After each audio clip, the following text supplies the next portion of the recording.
So it isn't every day, given a lot of the things that we found with the woke stuff in STEM and what have you has come out of academia and started affecting everything, including other parts of academia that would normally have nothing to do with it. There's a lot of crazy things that come out, so I think it's a very good idea, as I've done in the past, to mention those scholars and those academics who are pointing out that, this is not a good idea, what we're doing, and prioritizing certain things over merit is probably not a good idea.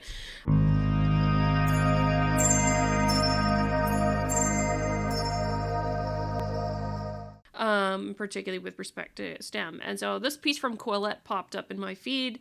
Quillette get a lot of great essays from different authors who contribute. And this actually comes to us courtesy of, I'm not going to try and pronounce your names. I'm sorry. I will probably butcher the pronunciation if I do, so I'm not going to try. But a group of mathematicians who point out, as U.S. schools prioritize diversity over merit, China is becoming the world's STEM leader. So I want to read through some of this, actually, and we may get through all of it. I'm not 100% sure how long it is. This is a little fresh for me, but I thought it would be an interesting read for us. So all three of us are mathematicians who came to the United States as young immigrants, having been attracted by the unmatched quality and openness of American universities. We came, as many others before and after, with nothing more than a good education and a strong desire to succeed. As David Hilbert famously said, quote, "Mathematics knows no races or geographic boundaries. For mathematics, the cultural world is one country." And having built our careers in U.S. academia, we are proud to call ourselves American mathematicians. I actually want to point this out. This is very true of math, and math and sciences go kind of hand in hand, as they get into in a little bit here, I think. But science is the same thing. Science technically, as a philosophy, as a practice, knows no boundaries, can go anywhere, can be done by anyone. Remember the principle of universalism with science. Anybody can do science. You should not judge them by their race, gender, sex, where they come from in the world, anything like that. No. Anybody can do good science. Anybody can do science, plainly right there. The United States has been dominant in mathematical sciences since the mass exodus of European scientists in the 1930s. Because mathematics is the basis of science, as well as virtually all major technological advances, including scientific computing, climate modeling, artificial intelligence, cybersecurity, and robotics, U.S. leadership in math has supplied our country with an enormous strategic advantage. But for various reasons, three of which we set out below, the United States is now at risk of losing that dominant position. And for those of you who are interested in doing climate modeling, I'm a climate scientist. I work primarily with the climate models. I agree with this situation. You gotta have a good understanding of math. You have to be very proficient in math to do it. You also have to be very proficient in computer science to do climate modeling now and computer programming. So yes, important.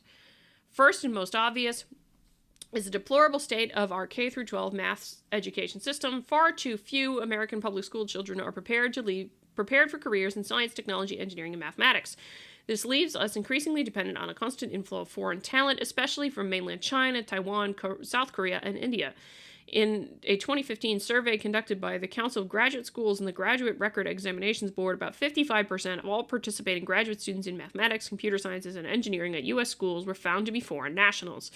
In 2017, the National Foundation for American Policy estimated that international students accounted for 81% of full-time graduate students in electrical engineering at universities and 79% of full-time graduate students in computer science. And I suspect this is I tend to agree. I suspect this is pretty common of a lot of STEM disciplines at this point, including climate science. And that's not necessarily a bad thing. Again, I am all for diverse viewpoints. At the same time, can we get more that are born here? And for what they're saying, K-12 schools, I did this. I looked at the National Education Report Card, the most recent version that we have, in a previous video on this channel, and it was something along the lines of 20,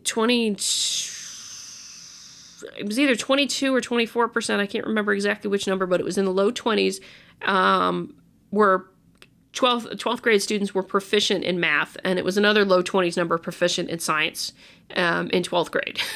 So I very much agree with him that there's a lack of proficiency of certain things in here that needs to be addressed, and so, yeah, I agree. K through 12 math education system is a mess.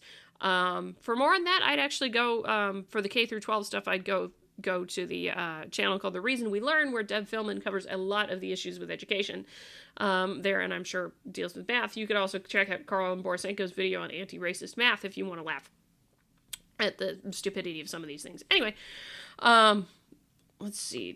Foreign-born. Yes. The second reason for concern is that the nationwide effort to reduce racial disparities, however well-intentioned, has had the unfortunate effect of weakening the connection between merit and scholastic admission. It also has served, sometimes indirectly, to discriminate against certain groups, mainly Asian Americans. See the Harvard case for a good example with that. The social justice rhetoric used to justify these diversity and equity and inclusion programs, often completely at odds with the reality one observes on campuses. The concept of fighting white supremacy, in particular, doesn't apply to the math field, since American-born scholars of all races now collectively represent a small and diminishing minority of the country's academic STEM specialists. And this is something I'm very curious about, actually. So I know a couple of people who are actually trying to get the demographics for geosciences in a similar way to what they're talking about here, but I suspect it's actually really similar. That it's not necessarily so anymore that they're, the old stereotype of scientists being all old white men is pretty much in the process of being shattered if it hasn't been already.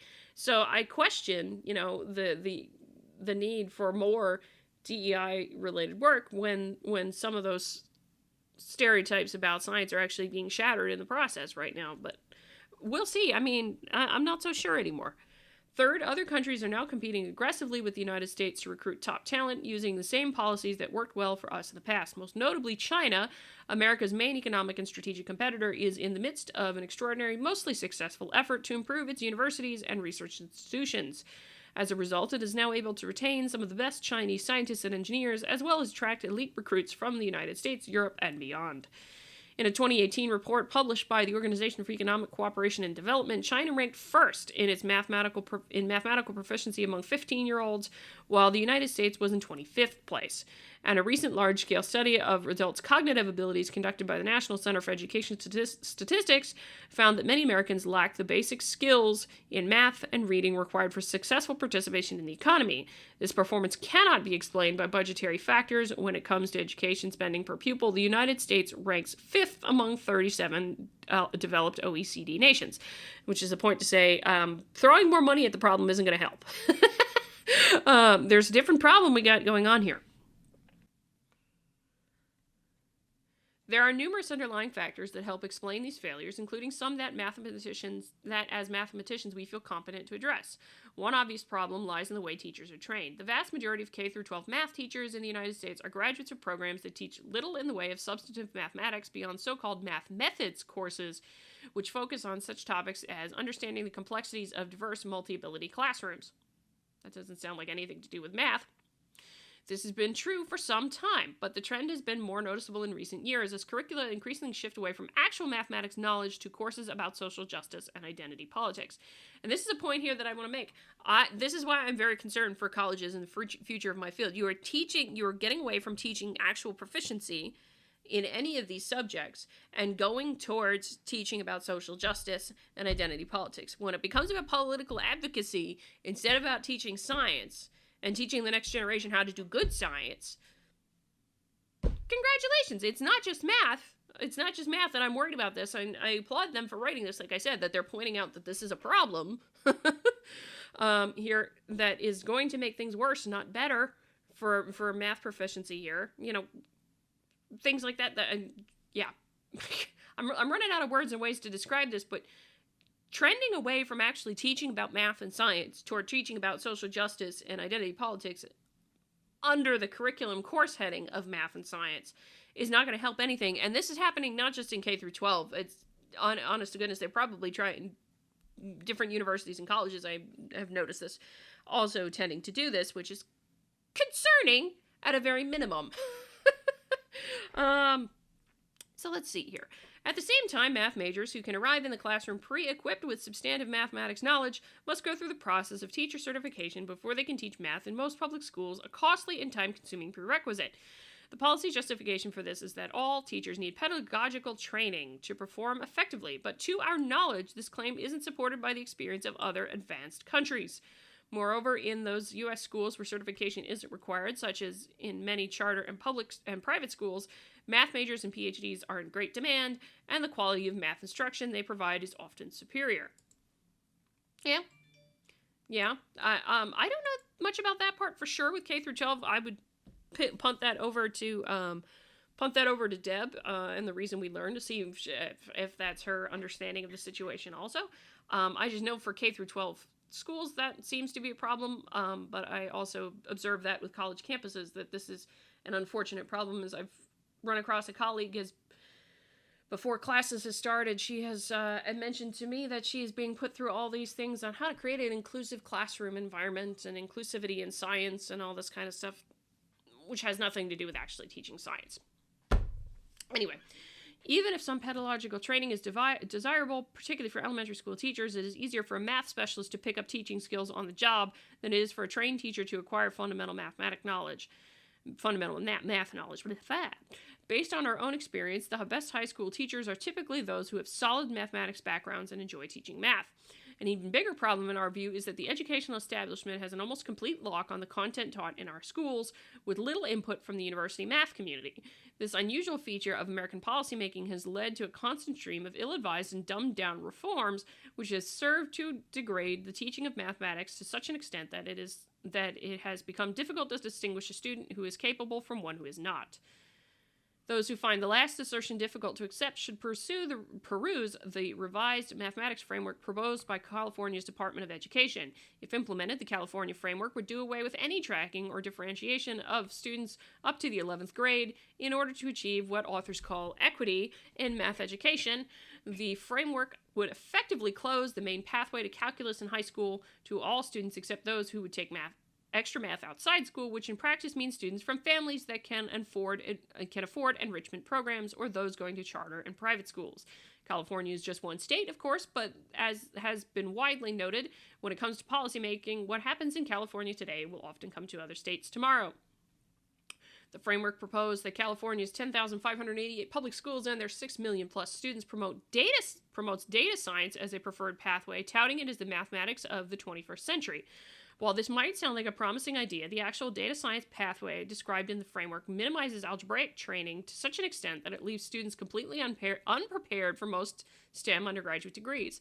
Algebra is essential to modern mathematics, and there's hardly any application of mathematics, including real data science, that is not based to a large extent on either algebra or calculus, without the latter being impossible to explain or implement without the former.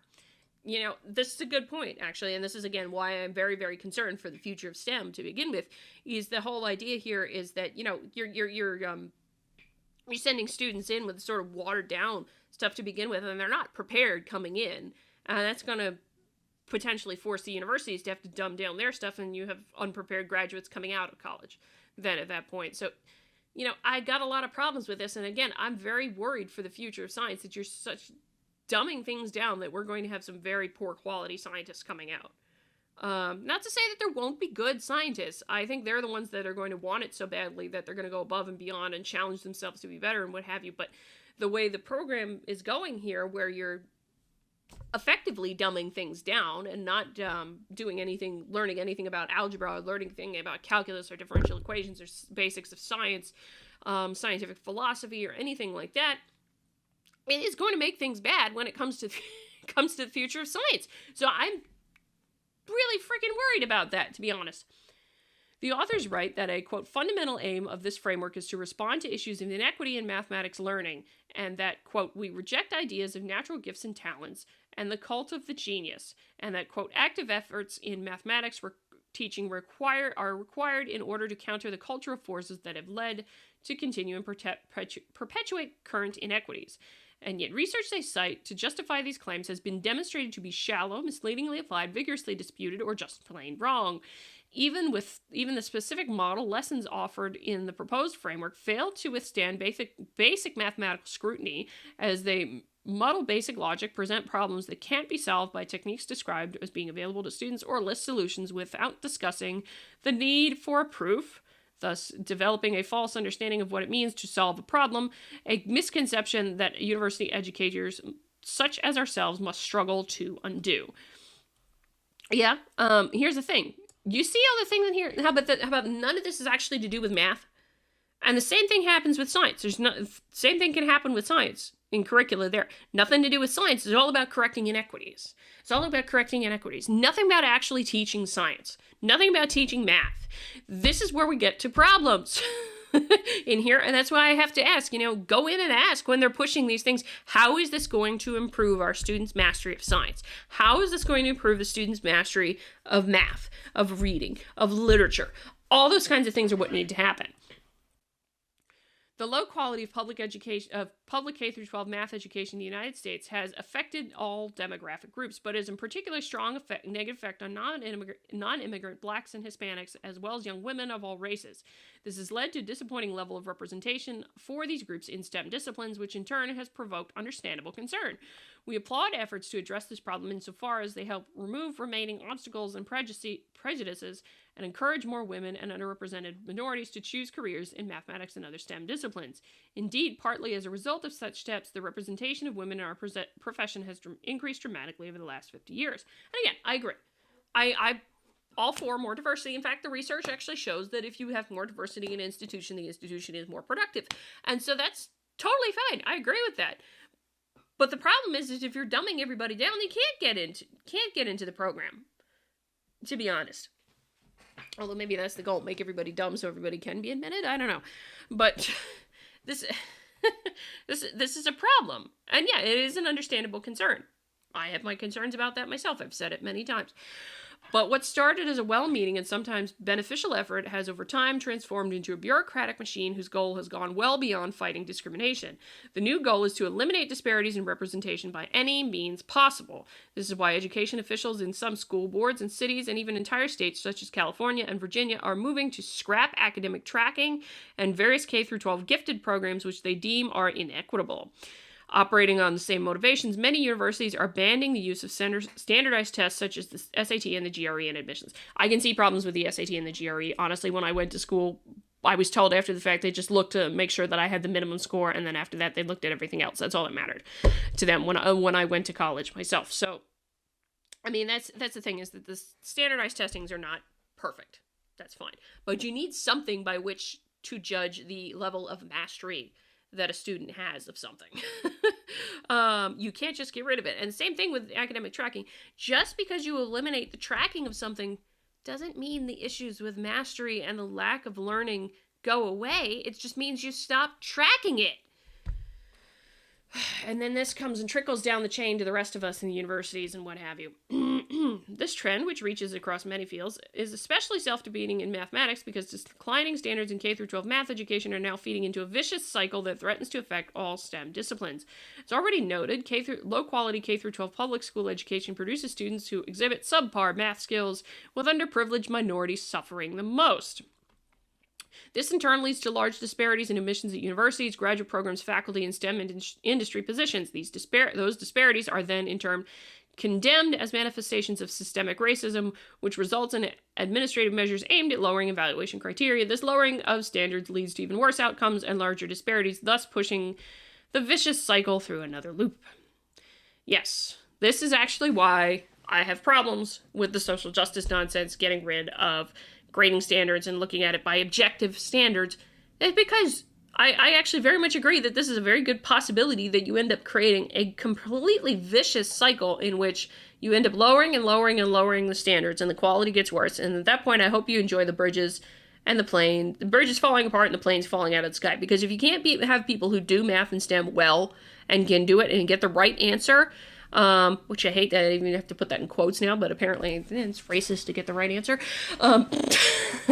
You will have all sorts of problems, and you will continue making this feedback loop worse and keep dumbing people down. And that's why it's got to stop, honestly. It really has to stop. If we want science to be the quality that it is and the quality that it has been in the United States, it has to stop. And I applaud these authors for saying it. The short-term fix is a quota system, but when applied to any supposedly merit-based selection process, quotas are usually counterproductive.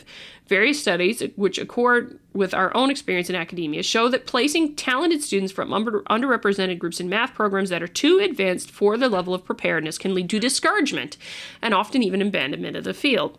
Typically, these students would be better served by slightly less competitive, more nurturing programs that accord with their objectively exhibited levels of performance. This is the issue with affirmative action that a lot of people have, is that you unintentionally in placing students who are not prepared into schools that are far too much and far too rigorous for them, instead of matching the student to their level of ability.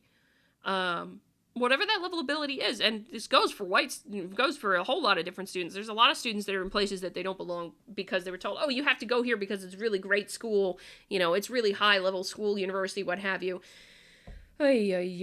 Yeah, and this is all sorts of problems. So, again, the authors here are pointing to a very good problem.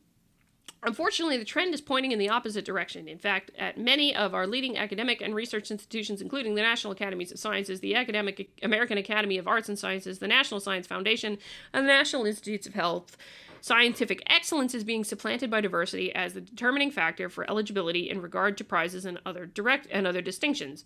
And some universities, following the example of University of California, are now implementing measures to evaluate candidates for faculty positions and promotions based not only on the quality of their research, teaching, and service, but also on the specifically articulated commitment to diversity metrics.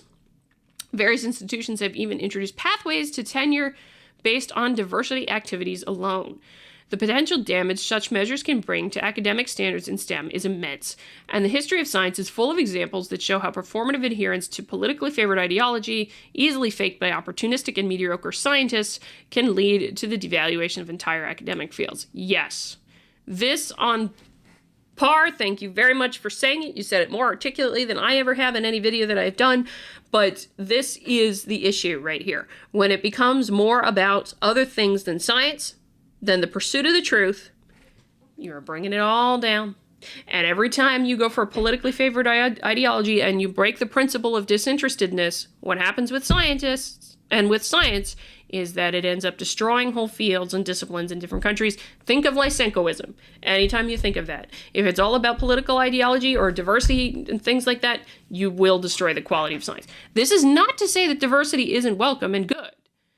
This is not to say that it's not welcome and good. Diversity is a good thing. As I said, research shows that actually if you have diversity in a workplace, you have more productivity.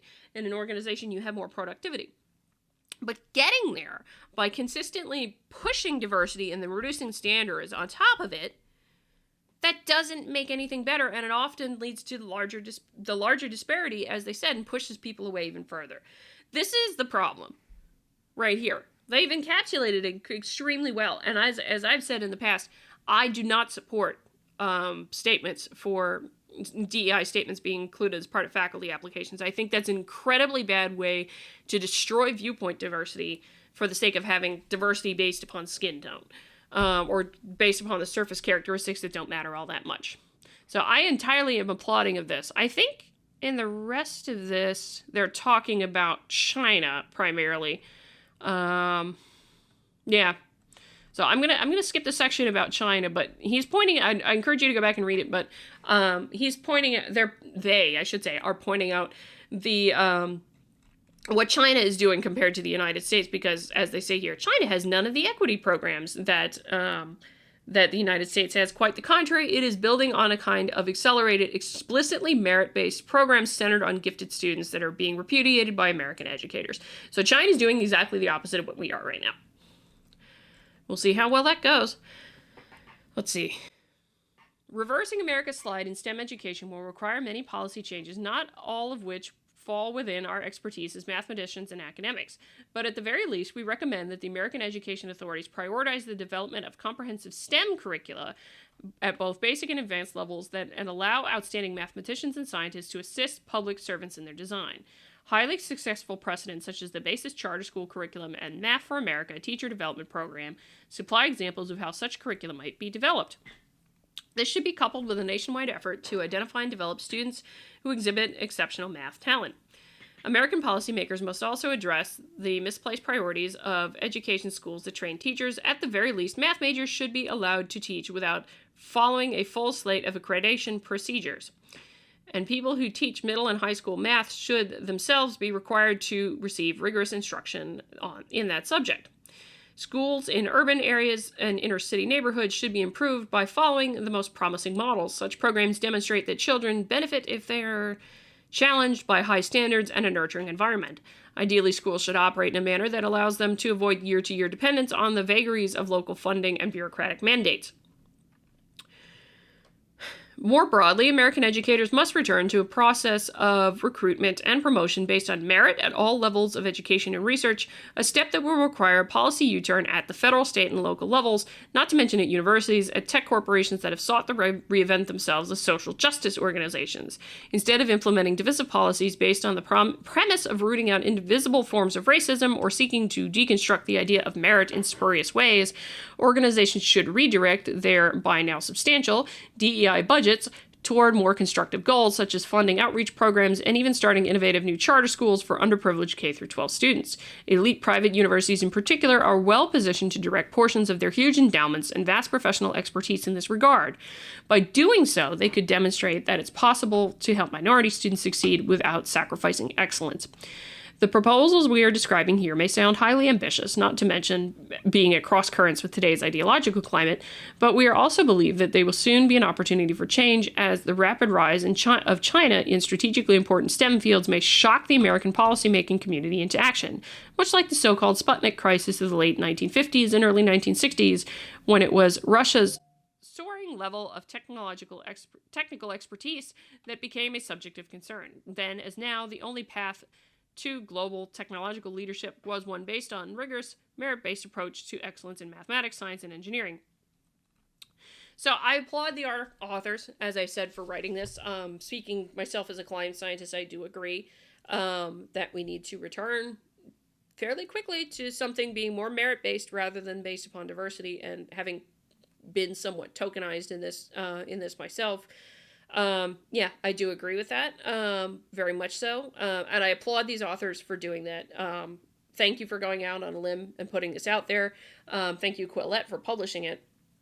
And I sure as hell hope we can make a U-turn on some of these things so that we can actually get science and math and the rest taught again, not without disrespect for diversity. I'm not going to say that we shouldn't, and I think there is a place there to say something about, how different things with science have had an impact on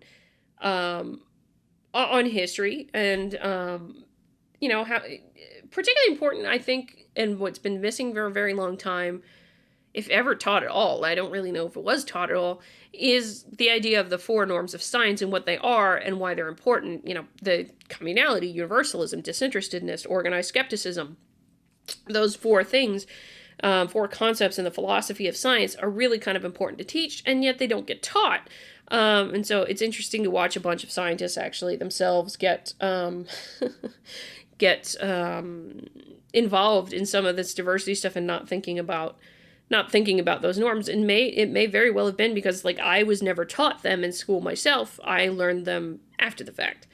So that's my collective thoughts there. I think this is a great read if you get the chance. I think I read through most, if not all of it. Well, I read all but one section, really. So I very much encourage you to come back here. And again, I'm absolutely thrilled that this got written, and I'm pleased here with this. Yeah, but I agree. The very concern that I have is focusing on something that isn't what you were originally doing, focusing on political ideology or social justice or self-interested topics, instead of focusing on science, is going to lead to a serious degradation of the quality of STEM in the field. And like I said, and if that's the way you want to go, I don't want to see planes not working and, bridges collapsing and climate models that don't work, because math and computer science and STEM is all required for that. And we need the best and brightest for a lot of the great issues of our time. So yeah, I think there's ways to do diversity in STEM fields, because it is important to, get all those. It is important. I do want diverse backgrounds, diverse voices, and everything like that in STEM. I really do. But you got to do it in a way that you're not going to destroy the excellence of science and the quality of science in the United States. And China's not our friend. to be perfectly honest. Anyway, that's it. If you like this, let me know your thoughts below. If you like the video, please hit the like button on your way out the door. Share the video, comment on the video. You can find me over at sciworthy.locals.com. Also, if you want to comment and interact with me there. I'm also going to say, of course, share the video, don't forget, and subscribe to the channel. Until next time, I'm Adrian. I hope you stay curious, my friends.